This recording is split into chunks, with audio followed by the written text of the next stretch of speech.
mengatakan ini nggak mungkin, ini nggak akan terjadi, ini nggak bisa. Kalau sudah ada tanda seperti itu tanda langsung dari Allah, supaya Anda diminta langsung mendekat kepada Allah dan tinggalkan semua makhluk. Karena Allah hanya akan mengabulkan langsung kepada Anda tanpa perantara siapapun.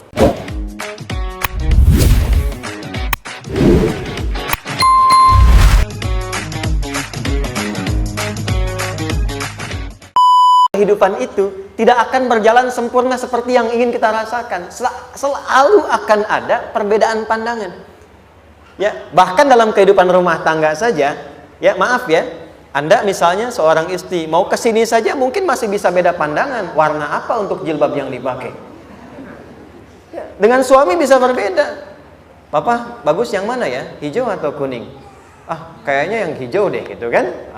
Enggak, kayaknya kuning deh gitu kan? Masih mending ada dua pilihan, begitu dipakai pink. Bisa berbeda. Anak bisa berbeda. Jadi kesan pertama yang ingin dibangun bahwa dalam kehidupan sudah pasti akan ada keragaman pandangan. Dan yang kedua, yang tidak normal, keragaman pandangan itu boleh jadi melahirkan tindakan-tindakan yang kontraproduktif. Mungkin akan mendapatkan celaan. Allah dicela, malaikat dicela, Rasul dicela, Nabi dicela, sahabat dicela, tabi'in dicela, ulama dicela. Kita siapa yang mungkin belum menjadi bagian dari orang-orang itu dan ingin bebas dari celaan? Itu mustahil. Jelas sampai sini? Jadi kalau mendapatkan celaan, berbahagialah, berarti kehidupan kita normal. Jelas? Pernah mendapatkan celaan dalam hidup? Halo? Pernah disoal oleh orang lain? Pernah direndahkan oleh orang lain? Nah, Allah tuh memberi kesan kepada kita, jangankan engkau, Rasul yang paling mulia saja pernah mendapati itu. Tapi bagaimana seni mendapatkan ketahanan sehingga dalam dicela pun tetap tenang, dalam disoal pun tetap hatinya nyaman. Karena ketenangan itu yang membawa pikiran tenang dan tindakan yang terukur. Dan kadang-kadang ketenangan itu lebih penting bahkan dibandingkan dengan harta yang berlimpah. Seringkali saya berikan perbandingan dari sejak dulu kita belajar kan. Coba pilih mana? Saya yakin masih konsisten. Pilih mana? Kaya tapi gelisah atau miskin tapi tenang? Tidak boleh ada pilihan ketiga, saya tahu itu. Kaya tapi gelisah atau miskin tapi tenang? Pilih mana? Ya, saya tahu. Kaya tapi tenang. Oke, di fase ini wahyu belum turun. Nabi sudah ngajar, turun wahyu, turun al-ala, turun beberapa surah. Tiba-tiba ada masa jeda, wahyu belum turun. Sepekan belum turun, sebulan belum turun.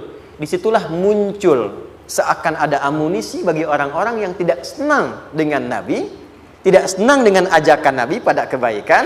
Ini poin yang kedua. Kalau Anda berbuat baik, pasti ada tantangan. Ingat ya, kalau Anda berbuat baik, apapun itu, pasti ada tantangan. Yang menguji konsistensi kebaikan itu apakah serius untuk dilakukan atau tidak. Maka mulai muncul tuduhan. Lihatlah Muhammad dari ditinggalkan sama Tuhannya. Itu Muhammad dah gila tuh, naik turun bukit, naik turun lagi, kayak orang bengong. Muhammad udah ada beban di pundaknya.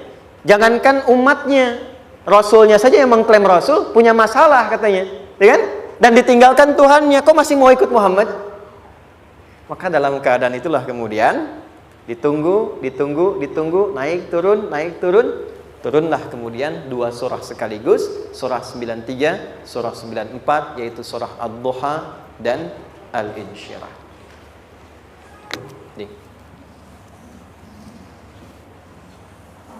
Oke. Ini materinya dahsyat ya. Penting sekali, saking pentingnya ini cepat habis tuh. Sekali lagi. Jazakallah khair. Ya, lebih kelihatan ya. Baik, yuk pelan-pelan. Jadi turunnya surah Ad-Duha dan surah Al-Insyirah, hikmahnya satu atau fungsinya satu, memberikan petunjuk bagaimana mengatasi satu persoalan sesulit apapun, tapi masih dapat menghadapinya dengan keadaan yang tenang. Satu surah ini atau dua surah ini diturunkan untuk membimbing setiap hamba menuju kepada ketenangan hati. Dua, membangun kekuatan mental sehingga dalam situasi apapun dia tetap kuat mengatasi berbagai persoalan kehidupan. Nanti terapannya banyak, di bisnis ada. Nanti saya turunkan contohnya.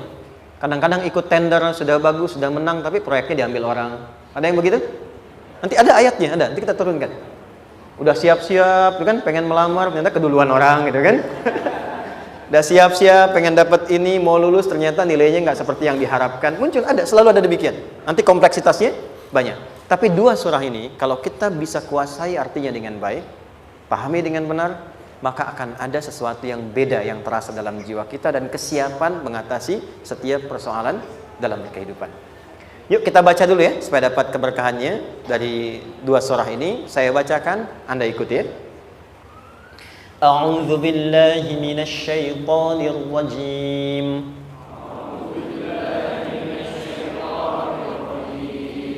Bismillahirrahmanirrahim. Wadduha والليل إذا سجى ما ودعك ربك وما قلى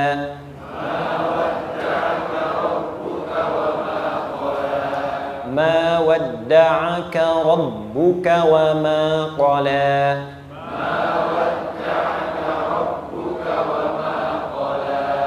وللآخرة خير لك من الأولى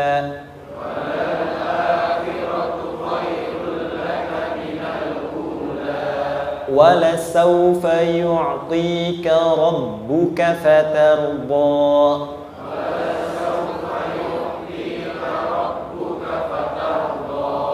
ألم يجدك يتيما فآوى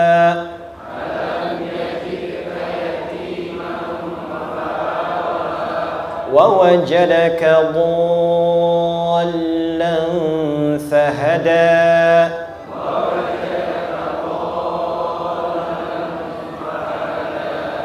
ووجدك عائلا فأغنى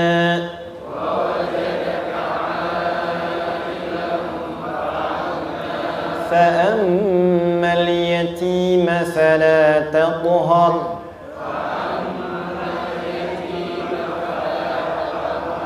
وأما السائل فلا تنهر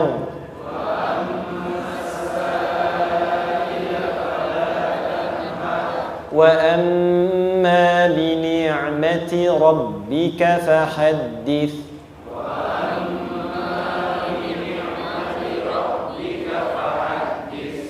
Satu surah dua, alhamdulillah. Izin saya bacakan tadi untuk diikuti, supaya setidaknya kalau kita pulang dan ditanya bagaimana hidupmu engkau jalani, seperti apa engkau berinteraksi dengan Quran yang telah aku turunkan, maka kita pernah menjawab, ya Allah, kami pernah bacakan itu. Jangan pernah kita berkehidupan sampai wafat dan tidak pernah berinteraksi dengan Quran walaupun sekedar membacanya. Wadduha, aku bersumpah, setiap huruf waw yang berada di awal kalimat di satu surah itu makna utamanya berarti sumpah. Ya, qasam, sumpah. Seringkali diartikan demi, ya. Wal asri, demi masa. Wal fajri, demi waktu fajar. Wal laili, demi malam. Intinya sumpah. Sebentar, pelan-pelan. Kalau Allah menyampaikan sesuatu kepada kita, yakin tidak? Saya ulang, yakin tidak? Serius? Hah? Kalau yakin, kenapa tidak dilakukan? Ya, itu pertanyaan besar ya. Baik, kalau Allah menyampaikan, tidak bersumpah pun, harusnya kita yakin. Tapi kalau Allah bersumpah, dalam kaidah ilmu tafsir, berarti ada sesuatu yang sangat penting, yang saking pentingnya akan sangat dibutuhkan oleh setiap hamba, sehingga diminta setiap hamba itu fokus menyimak apa yang mau disampaikan. Bahkan saking pentingnya menyimak itu, Allah bersumpah. Jelas? Kalau teman-teman menemukan di Quran ada ayat dibuka dengan sumpah, berarti ada kasih Allah yang tinggi yang akan disampaikan di ayat itu sampai meminta kita fokus untuk menyimaknya. Ad-duha, untuk memudahkan maknanya, teman-teman, kalau waktu duha itu jam berapa ya? Hah? Oke, sebetulnya dimulai sejak matahari itu mulai naik, yang memantulkan ya atau menyinari cahayanya itu mulai terasa lembut. Ya, kalau misalnya kita ambil 1,5 jam setelah subuh. Sekarang subuh 4:30 lah, taruhlah 4:30 ya. 1,5 jam berarti jam 6 kan? Nah, itu awal duha tuh. Awal duha. Sampai ke pertengahan kurang lebih 9:30, jam 10. Akhir duha jam 11 sampai menjelang ke zuhur. Awal duhanya disebut dengan syuruk namanya. Syuruk. Jadi syuruk itu awal duha. Kalau sudah jam 6 ada cahaya matahari ya. Enak nggak ke tubuh kita itu? Nyaman nggak? Jam 8 enak nggak kalau berjemur ya? Jam 9 enak ya? Nah, ini kata kiasan dalam bahasa Arab. Kalau kita merasakan sesuatu yang enak, nyaman, memberikan manfaat yang banyak, itu orang Arab sering memberikan kiasan dengan waktu-waktu tertentu. Di antaranya duha. Jadi kalau kita menemukan kalimat duha, jangan langsung diartikan ke waktu duhanya.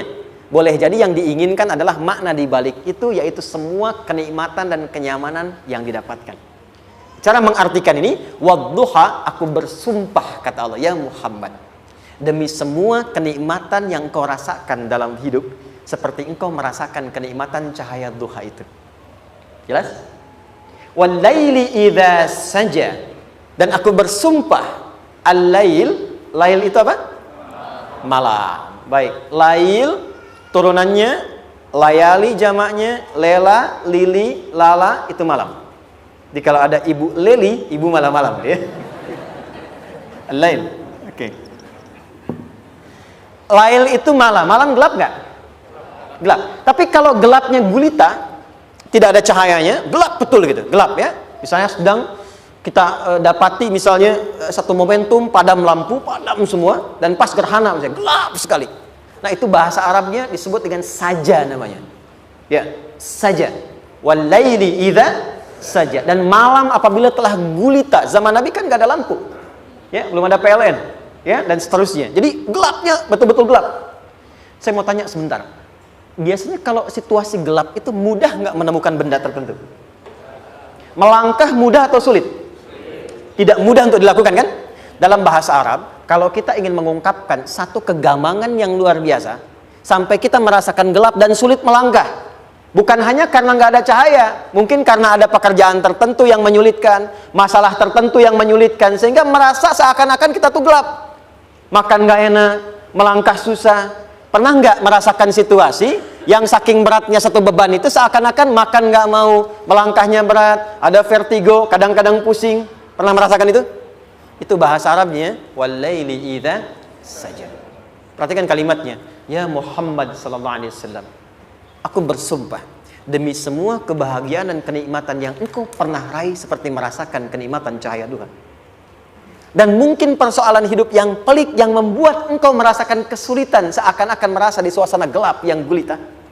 Ma wadda'aka rabbuka wa ma qala. Tanamkan dalam jiwamu yang paling dalam, aku tidak akan pernah meninggalkanmu. Ada suami pulang dari pekerjaan, mendapati istri sedang termenung dan mengalir air matanya. Tiba-tiba suaminya datang mengatakan, hangat sekali pada istrinya, di sampingnya, membelainya dan mengatakan, "Ma, demi semua suka yang pernah kita lalui bersama, dan demi duka yang mengalirkan air matamu saat ini pun, tanamkan dalam hatimu yang paling dalam, Papa akan selalu bersama Mama dalam setiap situasi itu." Kira-kira para ibu merasakan itu bagaimana perasaannya? Masa sih? Tapi itu menarik loh. Menarik ya. Jadi kalau teman-teman ngaji surat Yusuf, di surat Yusuf itu laki-laki diilustrasikan dengan matahari, perempuan diilustrasikan dengan rembulan. Ya. Inni ra'aitu ahada asyara kaukaba wasyamsa wal qamara ra'aituhum li sajidin. Ayah, aku melihat bulan dan matahari serta 11 gemintang sujud hormat kepadaku. Jadi matahari diartikan itu sebagai laki-laki, suami, ayah. Kenapa disebut matahari? Diilustrasikannya, matahari itu kan menyengat dengan kuat. Kalau kita menjemur, mengeringkan pakaian, melindungi. Tipikal suami itu melindungi. Ada yang ganggu istri, sengat dengan kuat. Ada air mata yang mengalir, hei, keringkan itu sehingga tidak larut air mata mengalir di pipinya. Itu matahari. Sebaliknya rembulan. Rembulan itu kan enak dipandang, bukan bulannya ya. Bukan bulannya. Kalau bulannya kan desainnya nggak sempurna, baik terlihat. Tapi cahaya rembulannya tampil dengan indah, tampil dengan baik, enak dipandang, menenangkan dan tidak tertukar. Jangan sampai ada istri jadi matahari, suami jadi rembulan. Jelas ya? Dengan kekuatan bulan aku menghukummu, ya kan? Itu salah. Oke. Tahan sampai sini, tahan. Lihat baik-baik. Saya berhenti sampai sini dulu. Kalau di Quran ada ayat menyebutkan, tidak spesifik orang yang disebutkan. Dan kapan kejadiannya? Maka peristiwa itu akan terjadi dan dialami oleh kemungkinan generasi berbeda di setiap masa dengan tokoh berbeda tapi perasaan yang serupa. Sebaliknya, kalau disebutkan namanya, jelas identitasnya, kapan kejadiannya, maka peristiwa itu hanya akan menimpa orang tersebut dan tidak akan dialami lagi orang lain setelahnya. Saya tanya dulu yang akhwat, yang perempuan, kenal Maryam? Kenal, bagus. Kenal di mana? Maryam anaknya Imran, mengandung, melahirkan Isa alaihissalam, Yesus Mesias, tanpa disentuh laki-laki manapun. Dan di Quran identitasnya disebutkan langsung, Maryam binti Imran, wa Maryam ibnata Imran. Ini menunjukkan kesan bahwa yang mengandung dan melahirkan tanpa disentuh laki-laki manapun, itu hanya Maryam anaknya Imran. Ingat ya, mengandung, melahirkan tanpa disentuh laki-laki manapun. Bukan mengandung, melahirkan tanpa suami, kalau itu banyak dia. Ya, mengandung, melahirkan tanpa disentuh laki-laki manapun. Hanya Maryam binti Imran. Tapi kalau nggak disebutkan siapa orangnya, kapan kejadiannya, tidak detail disebutkan, ini artinya situasi itu akan dialami kembali oleh orang di masa depan dengan generasi yang berbeda, tapi substansi yang sama. Pertanyaannya, pernahkah kita mengalami situasi yang sulit sampai seakan merasa gelap? Nah, baik, maka adab yang pertama, jika mengalami situasi seberat apapun dalam berkehidupan, maka dekati Allah Subhanahu wa ta'ala. Ini awalnya, dekati Allah. Apalagi kalau ada yang mengatakan ini nggak mungkin, ini nggak akan terjadi, ini nggak bisa. Kalau sudah ada tanda seperti itu tanda langsung dari Allah, supaya Anda diminta langsung mendekat kepada Allah dan tinggalkan semua makhluk. Karena Allah hanya akan mengabulkan langsung kepada Anda tanpa perantara siapapun. Itu yang terjadi pada Nabi Zakaria. Ini nggak mungkin, ini mustahil. Maka beliau langsung memohon kepada Allah dan langsung menyebutkan, ya Allah, saya minta darimu saja, tidak dari yang lain. Maka dikabulkan seketika. Jadi yang pertama, jika punya kesulitan sebesar apapun, seberat apapun, cepat dekati Allah. Maka di situ akan dijawab langsung oleh Allah, ma wadda'aka rabbuka wa ma qala. Hambaku, sepanjang engkau mendekat kepadaku, maka yakinkan dalam dirimu, situasi apapun yang kau rasakan, aku tidak akan pernah meninggalkanmu. Sudah? Satu? Paham sampai sini? Oke. Pelan-pelan ya. Saya belum bicara caranya. Saya baru bicara di awal motivasinya. Dekati Allah dulu, nanti caranya didetilkan di surah Al-Insyirah. Teruskan. Ma wadda'aka rabbuka wa ma qala. Walal akhiratu khairul laka minal. Perhatikan. Hei, seberat-berat bebanmu saat ini, ingat, satu saat akan tuntas. Dan ini pun ujian. Kalau sudah meninggal, gak ada ujian lagi. Dan nanti kehidupan yang sekarang, apapun yang kau pertentangkan, perdebatkan, perselisihkan, itu semua akan ditinggalkan. Jadi ternyata Allah mengungkap hakikat kehidupan dunia. Apapun yang diperselisihkan, tuh unik ya. Orang berselisih pada yang akan ditinggalkan. Aneh nggak? Ada orang berebut makanan, ya kan? Rebutan sampai berkelahi dan sebagainya. Pada akhirnya makanan yang diperebutkan itu pun akan ditinggalkan. Yang ini meninggal, itu meninggal. Jadi memperebutkan sesuatu yang pada akhirnya akan berakhir. Kata Allah, Allah sampaikan, jika Anda mengalami situasi, sesuatu yang mungkin membuat berat, tanamkan pada jiwa kita, hei, yang aku kejar-kejar ini, boleh jadi aku akan tinggalkan juga. Kenapa aku harus menangisi dan larut pada sesuatu yang tidak abadi? Maka Allah hibur kita dengan mengatakan, kamu tenangkan diri dulu. Semua yang kamu pikirkan sampai membuat kamu berat begini, pada akhirnya kamu tinggalkan, dan yang abadi itu akhirat. Walal akhiratu khairul laka minal. Dua, pelan-pelan sikapi setiap masalah dengan proporsional. Jangan terlalu larut dalam sesuatu. Dapat job satu, pengen, udah siap, kontraknya besar, tiba-tiba hilang. Dipikirin, Anda mikirkan itu pun nggak akan balik. Proporsional aja dulu. Ya, nanti caranya akan turun nanti di alim syirah. Tenangkan diri dulu. Prasangka baik kepada Allah Subhanahu wa taala. Boleh jadi apa yang Allah ingin berikan sebagai pendahuluan sekarang belum sampai kepada kita karena Allah menyiapkan yang lebih baik di balik itu. Kita belum tahu ada apa di balik itu sehingga kita tidak dapatkan itu. Sehingga kemudian Allah katakan walal akhiratu khairul laka minal ula. Teruskan, wala saufa yu'tika rabbuka. Pelan-pelan, orang yang punya sikap seperti ini itu cenderung lebih dekat mendapatkan ridha Allah dibandingkan dengan orang-orang yang larut dalam kesulitan. Orang yang move on dengan setiap persoalan dalam kehidupan, cepat berpikir secara proporsional, tidak menggantungkan hidupnya pada persoalan tertentu sehingga membuat dia menjadi beban, itu lebih mendekatkan dirinya kepada ridha Allah dibandingkan dengan orang yang meratapi persoalan hidupnya. Ya. Pelan-pelan. Jadi spiritnya, kalau punya masalah apapun, jangan dilarutin terus. Gak usah diratapi, cepat move on. Berpikir lagi, rencanakan lagi. Nanti, detailnya ada di Al Insyirah. Tapi poin besarnya, janji Allah mengatakan, kalau Anda bisa move on, proporsional, maka yang dijanjikan oleh Allah, di situ Allah percepat datangnya ridha Allah Subhanahu wa taala. Kalau ridha Allah sudah datang, maka akan dua yang diberikan. Pertama kali, ketenangan di dalam jiwa, dan yang kedua, kemampuan untuk berikhtiar lebih baik mencapai apa yang diinginkan. Satu, kalau ridha Allah sudah diberikan pada seorang hamba, yang pertama diberikan ketenangan dalam jiwa. Bukan dunianya dulu. Bukan apa yang Anda ingin harapkan dulu. Pengen sesuatu, ya, pengen materi, pengen kedudukan, pengen lulus anaknya ujian, ya kan? Tiba-tiba terjadi sesuatu, diratapin, alih-alih meratap, alih-alih membuat status, alih-alih menyulitkan diri, kata Allah, terima dulu proporsional. Setelah itu dekatkan diri kepada Allah, turun ridha Allah, begitu turun yang pertama diberikan ketenangan kepada hati. Tenang dulu. Kalau sudah tenang, nanti dibimbing menyelesaikan apa yang sedang dihadapi itu. Itu poin yang ketiga. Pelan-pelan.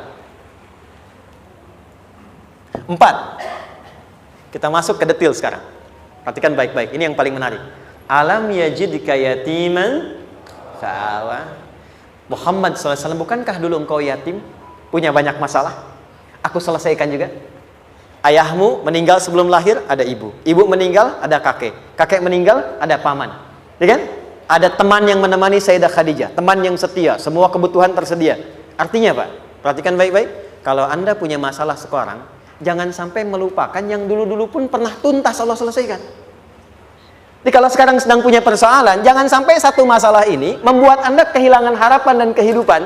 Sementara Anda sadar, dulu pun banyak masalah kok selesai juga. Kenapa dengan yang satu ini kita harus jatuh? Sekarang usia berapa? 20, 30, 40, 50. Sekarang usia 50 tahun, ada masalah, baru 5 menit datang, sudah merasa jatuh. Yang 50 tahun ke belakang yang banyak selesai itu kita nilai atau tidak? Maka kata Allah, seperti yang dulu pernah aku selesaikan ribuan masalah itu, yang sekarang pun mudah aku tuntaskan. Jelas? Nah, secara psikologi, orang-orang yang selalu bertindak seperti itu akan selalu punya harapan lebih tinggi untuk menyelesaikan persoalannya. Jadi kalau sedang punya masalah, pikirkan yang dulu juga selesai, masa yang sekarang nggak selesai. Itu prinsipnya. Secara psikologis demikian. Jelas ya? Oke. Wa wajadaka dhallan fahada. Muhammad, dulu engkau pernah mengalami melihat masyarakat banyak berbuat yang tidak baik, aku berikan petunjuk. Kuncinya fahada di situ. Orang yang punya motivasi kuat dan keyakinan untuk bisa menyelesaikan persoalannya, maka dia akan lebih cepat mendapatkan petunjuk Allah untuk mendapatkan solusi terbaik. Ada sini. Saya agak cepat ya, mohon izin. Wa wajadaka 'ailan fa'aghna. Bahkan, maaf, bukan sekedar selesai. Kalau perlu saya bikin kaya, kata Allah. Aghna itu kalau ilmunya luas. Kalau harta, hartanya banyak. Kalau kedudukan, kedudukannya tinggi. Hei, engkau yang sedang mengejar kedudukan, aku tahan sebentar karena ada yang nggak bagus untukmu di sini. Tapi kalau kamu terima, aku angkat itu lebih daripada apa yang kamu harapkan. Kamu pengennya bintang 2, aku naikkan sampai bintang 4. Kalau perlu 5 sekalian. Hei, kamu yang ingin kampus di sini, aku tahan. Bahasa kamu nggak lulus, kamu nangis, kamu mengadu, kamu datang pada orang tuamu. Orang tua mulai protes, mulai curhat, macam-macam. Terima dulu. Mungkin di sini ada yang tidak baik, seperti doa ibumu yang sering memohon, ya Allah, jangan sampai anakku berbuat yang salah. Jangan sampai terjebak narkoba. Jangan sampai terbawa tawuran. Di sini ada yang kurang tepat untukmu. Kalau kamu ridha, kamu terima, kamu proporsional, bahkan aku pindahkan ke kampus yang lebih baik yang tidak kamu bayangkan sebelumnya. Di orang-orang yang selalu menerima apa yang Allah ujikan dan ridha dengan itu, maka Allah akan angkat derajatnya bahkan melebihi ekspektasi dirinya. Paham? Kalau sudah seperti itu, maka lihat ujung ayatnya. Lihat ujung ayatnya. Fa'ammal yatima fala taqhar. Hei, maka jangan pelit berbagi kepada orang lain. Share. Kalau sudah sukses, share. Berbagi, bukan hanya materi, bagi ilmunya, ya, bagi kebahagiaannya. Wa ammas sa'ila fala tanhar. Jangan sampai nunggu orang minta. Kalau lihat ada kawan yang butuh, sekarang Anda sukses. Tapi boleh jadi kesuksesan Anda itu tangganya dari teman-teman Anda. Kalau sudah teraih ke atas, lihat lagi anak tangganya ke bawah. Ajak teman, jangan ditunggu minta. Ajak, bawa dia, berikan peluang. Jangan sampai dia minta, apalagi Anda bentak-bentak. Aku kan yang dulu bantu kamu. Jangan sampai keluar kata-kata itu. Kamu bisa naik di atas karena aku kan yang dulu bantu kamu. Kamu bisa jadi pemeran utama karena aku yang rekomendasikan. Karena aku yang dorong kamu, misal. Jangan sampai keluar kata-kata itu. Apalagi langsung keluar, tidak. Ini karena ilmuku saja misalnya. Kalau itu bisa dilakukan dengan baik. Lihat ujungnya. Wa amma bi ni'mati rabbika fahaddits. Maka semua nikmat yang dirasakan akan mudah untuk diimplementasikan dan disyukuri. Jadi semua nikmat itu bukan cuma dirasakan. Jadi membagi semua nikmat itu adalah rasa terbaik untuk menikmatinya. Maaf ya. Anda kalau punya makanan, dimakan sendiri. Dengan dibagi sama-sama, kira-kira rasa nyamannya yang pertama atau yang kedua? Kedua. Makan sendiri, enaknya sendiri kan? Tapi ketika ada teman berbagi dan tahu, oh enak ya, nyaman ya, ada kebahagiaan, ada ngobrol, ada tertawa, ada kebersamaan, itulah inti nikmat yang sesungguhnya. Wa amma bi ni'mati rabbika. Ternyata masalah yang diberikan bukan ingin memberikan beban, tapi ujungnya, endingnya supaya Anda bisa mendapatkan nikmat berkualitas yang bisa dibagi. Lihat surat Ad-Duha itu jangan cuma lihat awalnya, lihat ujungnya. Ternyata ketika seseorang mendapat masalah seberat apapun, itu bukan ingin membebani, tapi ingin meningkatkan kualitas hidupnya supaya mendapatkan nikmat yang lebih besar dan merasakan nikmatnya itu dengan berbagi. Itu poinnya. Jadi kalau sampai sini kita paham dan kita beri nama misalnya dengan fikih ujian, jadi kalau desain ujian ini sistematikanya kita pahami, maka tidak ada alasan untuk mengeluhkan persoalan. Jadi melihat masalah itu bukan sebagai beban, pada akhirnya melihatnya sebagai tangga untuk mencapai kebahagiaan. Jelas sampai sini? Baik, kalau sudah seperti ini, ingin punya masalah atau tidak ingin punya masalah? Tidak. Ingat ya, jadi kalau anak pulang bawa masalah, dilihatnya jangan beban. Oh, Allah ingin menaikkan kualitas pada anak saya, yang dengan itu menjadikan ia mendapatkan nikmat yang belum pernah didapati. Kalau rumah tangga sedang ada masalah, jangan banyak diperseterukan, tapi direnungkan sejenak. Oh, Allah ingin meningkatkan kualitas rumah tangga ini, sehingga kita bisa mendapatkan nikmat yang tidak pernah didapati sebelumnya. Makanya nikmat berumah tangga itu yang terbesar, selalu bertambah ketika menyelesaikan masalah. Silahkan cek. Kalau sedang ada masalah berseteru kan, tapi setelah selesai kan jadi lebih nikmat ya. Ya, lebih senang lagi, lebih cair lagi, lebih bahagia lagi, lebih mendukung lagi. Ternyata ada nilai-nilai kebaikan yang tersimpan yang belum disadari sepenuhnya. Pertanyaannya, kadang-kadang mudah diucapkan, tapi tidak mudah mempraktekkan. Bagaimana itu semua bisa ditempuh dengan baik sehingga ketika mengalaminya kita bisa tenang menghadapinya. Maka turunlah surah Al-Insyirah. Saya cepat.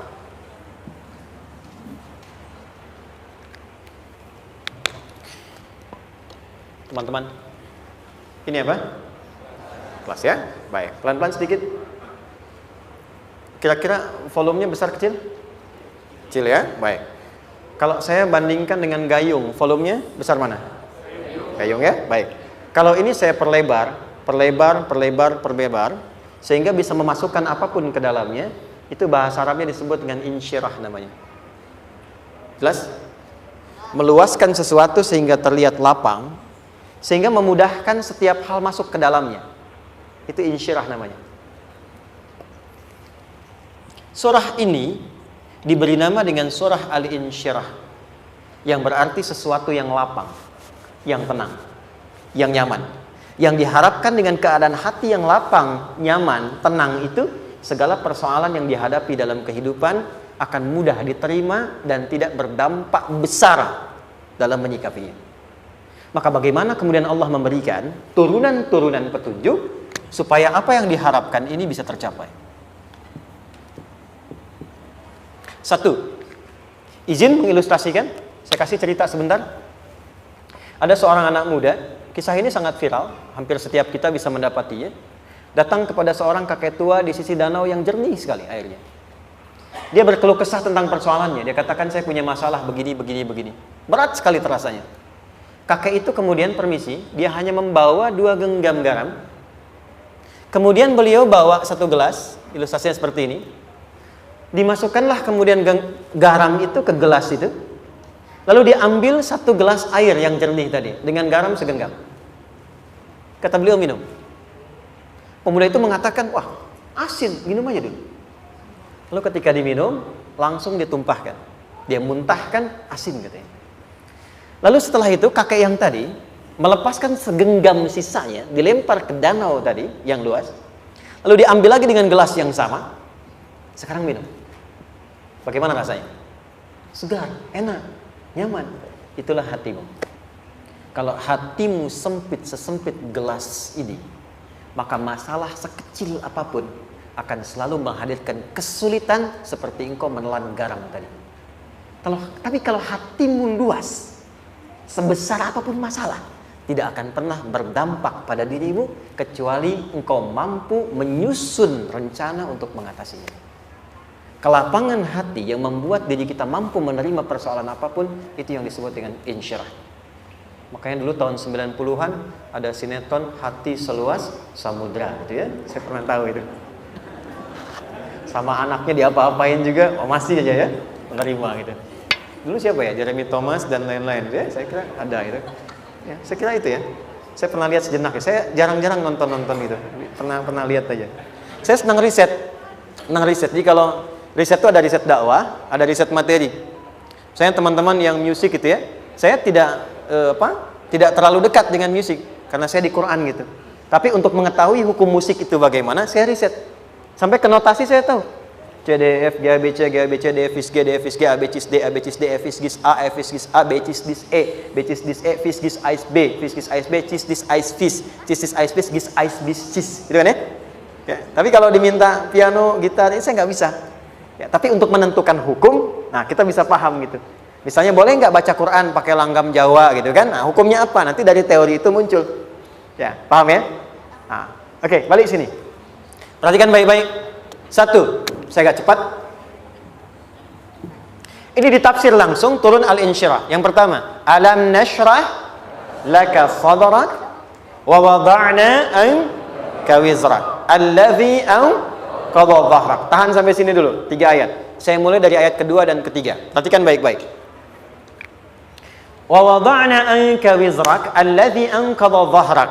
Artinya apa? Artinya satu beban yang diletakkan di pundak yang berpengaruh kepada semua bagian tubuh. Kita pernah melakukan atau melihat yang angkat beban ya? Beban kan semakin berat diangkat, semakin terasa ke bagian-bagian tubuh ya, ke semuanya. Nah, itu namanya wizrak alladzi anqadha dhahrak. Beban yang dipikul yang berat sekali sampai semua merasa. Makanya jadi satu ungkapan dengan mengatakan dia sedang memikul beban yang sangat berat. Sampai kepalanya pusing, tidur nggak nyaman, miring kanan, miring kiri. Itu namanya ya alladzi anqadha dhahrak. 1. Saya percepat, akan ada satu masa dalam hidup setiap hamba merasakan satu persoalan yang seakan-akan beban berat yang dipikul sampai merasa kesulitan dari ujung kepala sampai ujung kaki. Siapapun itu. Jujur ya, setiap kita tanyakan pada diri sendiri. Setiap kita yang ada di sini, saya yakin pasti pernah atau bahkan akan mengalami satu peristiwa yang merasakan beban berat sampai seakan-akan ujung kepala sampai ujung kaki merasakan sakitnya. Ada yang sudah mengalami atau bahkan nanti akan ada yang melalui. Perhatikan baik-baik. Teruskan ayatnya. Wa rafa'na laka. Perhatikan. Kalau ada yang sedang merasakan itu, yakinlah kata Allah, pada saat itu sesungguhnya Allah sedang mengangkat derajatnya dan meningkatkan kualitas hidupnya untuk mencapai sesuatu yang istimewa yang belum pernah diraihnya. Dari sini kita buat persamaan. Ujian. Perhatikan. Berbanding lurus dengan harapan. Banding lurus dengan solusi nanti pada akhirnya. Fokus. Lulus di sini, insya Allah setiap persoalan akan lebih mudah untuk diatasi. Ujian, seberat apapun yang sedang kita alami, tidak akan pernah diberikan kepada kita oleh Allah, kecuali ternyata hikmahnya untuk mengabulkan harapan-harapan besar yang sebetulnya kita mintakan. Jujur ya, setiap kita kan sering punya permohonan ya, sering berdoa ya, ya Allah minta ini, minta itu, minta ini, minta itu, gitu kan? Nah, cara Allah mengabulkan harapan kita itu, yang pertama, jalurnya lewat ujian. Karena semua kesuksesan itu, desain dasarnya adalah melewati ujian. Coba, anak-anak kita yang sedang sekolah itu, apa mungkin diwisuda dengan penuh kebahagiaan kalau nggak mengalami ujian? Hah? Lewat ujian dulu kan? Dia belajar dulu, ujian dulu, ngatasin soal dulu, lulus, baru wisuda. Apakah mungkin akan dapat IPK 4 yang diharapkan kalau tidak mengalami ujian? Belajar dulu, ya kan? Ada waktu, sempat dia bangun malam, siang, dan seterusnya belajar, keringat dan sebagainya, baru bahagia kan? Dan ternyata belajar itu untuk diwisuda. Sebab kalau kita tidak belajar, mustahil dapat wisuda. Kalau tidak lewat ujian, mustahil dapat ijazah. Karena ternyata harapan itu, hukum dasarnya dalam berkehidupan, bisa diraih dengan melewati ujian. Ini poinnya. Jadi mohon, kalau sedang mengalami sebuah peristiwa dan kita harus menghadapi itu, coba renungkan, sebetulnya pernah berdoa apa sampai kita mengalami itu, sehingga dengan jalan itulah sebetulnya Allah ingin mengabulkan harapan yang dulu pernah kita mintakan. Jelas? Oke, satu. Yuk turunkan rumusnya pelan-pelan. Quran surah kedua ayat 286. Ini kesini dulu, baru nanti kita balik lagi. 2 Al-Baqarah ayat 286. La yukallifullahu nafsan illa wus'aha. Tahan sampai sini. Lihat baik-baik. Hukum yang pertama. Hukum pertama. Allah tidak mungkin menguji seorang hamba di luar batas kemampuannya. Di kaidah yang pertama tadi, kalau kita sedang diuji, sebetulnya ada harapan dan doa yang pernah kita mohonkan dan Allah ingin mengabulkan itu, jalan pertamanya adalah ujian. Tapi adilnya Allah, tidak akan pernah kita diuji kecuali sesuai dengan kemampuan kita. Jadi kalau nggak mampu, nggak mungkin diberikan ujian. Ingat ya, kalau tidak mampu, tidak mungkin diberikan ujian. Artinya harapan yang kita mohonkan pun akan sesuai dengan kemampuan kita. Jadi kalau kita minta sesuatu nggak mungkin bisa menggunakannya, nggak akan dikasih. Nah, balik ke sini untuk memberikan ketenangan kepada hati kita. Kalau sedang menerima persoalan, setelah kita mengatakan, oh ini mungkin ada harapan yang ingin saya dapatkan, jalannya lewat sini. Untuk memberikan ketenangan kepada hati, begitu persoalannya tiba, langsung katakan pada diri kita, saya pasti bisa menjalaninya. Mustahil saya diuji kalau nggak mampu menjalaninya. Itu bahasa singkatnya. Ingat ya? Kalau ingin mudah menyelesaikan persoalan, kata Quran, setiap ada ujian, langsung katakan pada hati kita, insya Allah bisa. Nggak mungkin saya diuji kalau saya nggak sanggup. Jelas? Dan tanamkan itu pada hati yang paling dalam. Ini nggak mudah. Kalau cuma disimpan di pikiran, jadi beban. Tapi kalau Anda tanamkan dalam hati, seberat apapun masalahnya, pasti saya sanggup, pasti saya bisa. Pernah lihat dulu ada acara 90-an Benteng Hattori? Oke? Benteng Takeshi ya? Takeshi ya, itu kan artinya kan bisa jawab ya. Dia tahu Ninja Hattori mendaki gunung lewati lembah ya tahu ya. Son Goku, Son Gohan, apa? Saya tahu itu. Son Goku, Kamehameha, Piccolo itu yang nulisnya Suzuki Watanabe, saya tahu itu. Benteng Hattori, balik lagi ya. Benteng Takeshi ya. Puncaknya kan main pakai itu kan, pakai tanknya dan sebagainya. Tapi pernah ingat gak satu episodenya itu? Begitu akan bertarung, kan selalu ada motivator di sampingnya itu mengatakan, ayo kamu bisa, gitu kan? Wah, namanya. Dia nggak ngaji Quran tuh, kita punya ayatnya. Pernah nggak? Buka lagi ya dulu ya. Oke.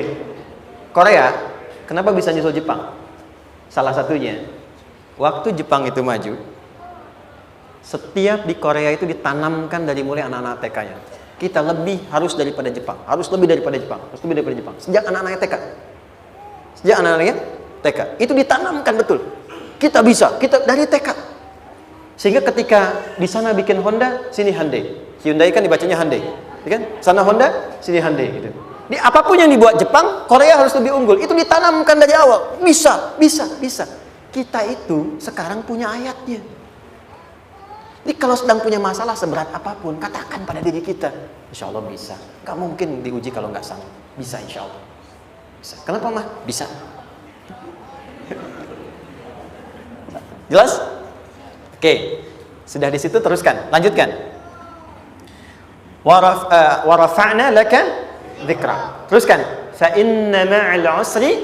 Nah, ini poin terbesarnya. Fa inna ma'al usri yusra. Fa huruf yang menunjukkan sesuatu berlangsung dengan cepat. Inna di ilmu nahwunya berbunyi begini, di gramatikal bahasa Arab. Harfu nasbin wa taukidin. Tansibul isma wa tarfa'ul khabara. Mabniyun 'alal fathi la mahalla lahu min al-i'rabi. Paham? Tidak. Inna huruf yang digunakan untuk menguatkan informasi agar ditancapkan ke dalam hati sekuat-kuatnya dan jangan pernah ragu. Jadi kalau orang Arab itu nancapkan tongkat begini dan kuat, tidak goyah, itu nasab namanya. Nasabar rajul asahu fil ardi. Inna ini harfu nasab. Jadi kalau ada di Quran dibuka informasinya dengan inna, maksudnya begini, hei, tancapkan informasi dalam hatimu dengan kuat, jangan pernah ragu. Yakinkan pada dirimu. Apa yang harus diyakinkan? Ma'al usri yusra. Inna ma'al usri yusra. Usrun sama dengan yusrun. Lari ke sini. Oke. Apa artinya usrun? Sulit. Oke. Sulit itu ada dua. Ada sa'bun, ada usrun. Kalau kesulitan yang relatif, kata si A sulit, si B mudah, itu sa'bun namanya. Contoh, kata si fulan, bahasa Jepang susah. Padahal kata yang lain tidak. Saya ke Jepang, anak-anak kecil begini bisa bahasa Jepang gitu kan. Bagi mereka mudah gitu ya. Saking mudahnya gitu. Kata shiwa gitu. Anak-anak kecil, bagi mereka mudah, bagi kita belum tentu. Itu sa'bun. Inna lughatal yabaniyah sa'bah. Relatif. Tapi kalau kesulitan yang sifatnya mutlak, semua orang mengatakan sulit. Maaf, bawa mobil sulit atau mudah? Bukan mengendarai ya, bawa mobil, bawa. Sulit ya? Sulit ya? Baik, sepakat sulit semuanya. Nah, itu dalam bahasa Arab dikenal dengan usrun. Kesulitan yang semua sepakat bahwa itu susah. Sulit, semua sepakat. Dan ketika ada orang bicara, aku sedang punya masalah begini, semua mengatakan, wah itu nggak mudah, itu usrun namanya. Lawannya, kemudahan yang relatif disebut sahlun. Tapi kemudahan yang semua sepakat bahwa itu mudah, itu yusrun namanya. Mengangkat spidol, semua mengatakan mudah, ringan. Itu yusrun namanya. Perhatikan, Allah tidak memasangkan sa'bun dengan sahlun, tapi memasangkan usrun dengan yusrun. Orang-orang yang punya keyakinan kuat, setiap persoalan itu akan selesai. Dan dia mengatakan pada dirinya, aku bisa melewatinya. Maka, perhatikan kalimatnya kata Quran, inna ma'al usri yusran. Sesulit apapun masalah yang sedang dia alami, maka Allah akan datangkan solusi semudah-mudahnya yang bisa dia nikmati. Dengan kata lain, kalau kita bawa ke bahasa psikologi, Kalau sedang menghadapi persoalan seberat apapun, selain kita mengatakan, ini pasti bisa saya lalui, saya insya Allah sanggup mengatasinya, katakan pada diri kita, ini pasti selesai. Pasti ada solusinya, pasti mudah.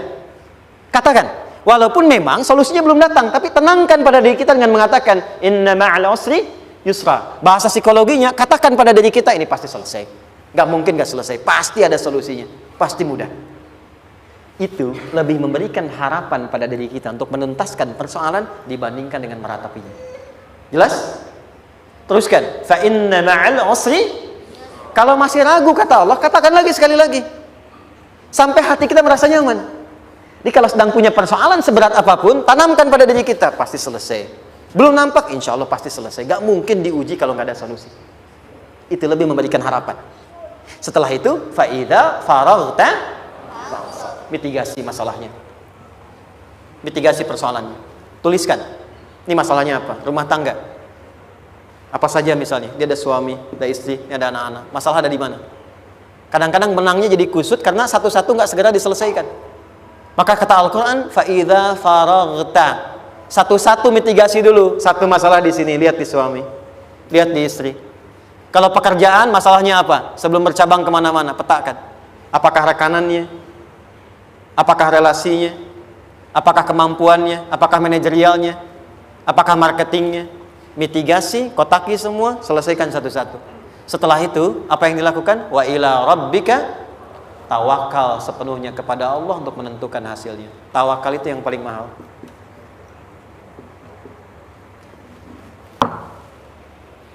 Anda kalau nggak punya kepasrahan, stres. Karena selalu memikirkan apa yang mau dikerjakan dan selalu orientasi pada hasil. Kita punya tawakal. Kalau kita mampu menyerahkan sesuatu, gini, di sini ada orang yang paling jago misalnya main basket. Ada pertandingan basket. Begitu dibuka, udah tim musyawarah serahkan aja pada si fulan. Kan? Dia yang paling jago, dia. Bukankah dengan menyerahkan itu bukan hanya kita berikan sebuah tugas, ya kan? Tapi dengan itu ada kelapangan tersendiri kan? Yakinlah sukses, ini paling hebat. Pernah ada perasaan gitu? Sekarang, siapa yang paling mampu menguasai? Siapa yang paling hebat menyelesaikan segala hal? Siapa yang punya segalanya? Bukankah Allah? Orang-orang yang punya tingkat tawakal yang tinggi, maka satu, dia akan lebih stabil keadaan mentalnya dan tidak akan pernah gelisah dengan kekecewaan. Gak ada kecewa. Karena tawakal itu kalau sudah kepasrahan pasti menerima hasil. Kalau sudah tawakal, terserah Allah tetapkan apa saja. Mau dapat sekarang, dapat besok, dapat nanti. Puncak yang paling tinggi, tugasmu hanya berikhtiar semampu yang bisa dilakukan. Selanjutnya, biarkan Allah menetapkan apa yang menjadi bagian dari maslahat kehidupan kita. Saya tutup. Cara Allah menjawab harapan kita ada 3. 1. Memberi langsung apa yang kita mintakan. 2. Menunda itu sampai kita siap menerimanya. 3. Mengganti apa yang kita inginkan dengan apa yang kita butuhkan. Saya ulang ya. 1. Memberi langsung apa yang kita mohonkan. Misal, ya Allah saya ingin A misalnya, anak saya pengen ke ITB. Tapi nggak mungkin tiba-tiba langsung masuk ITB kan? Pasti lewat ini dulu kan? Ada ujian dulu, ikut tes dan seterusnya diterima sesuai. 2. Kadang menunda sesuatu sampai dia sanggup menjalaninya. Anda punya anak usia 5 tahun, pengen diberikan motor.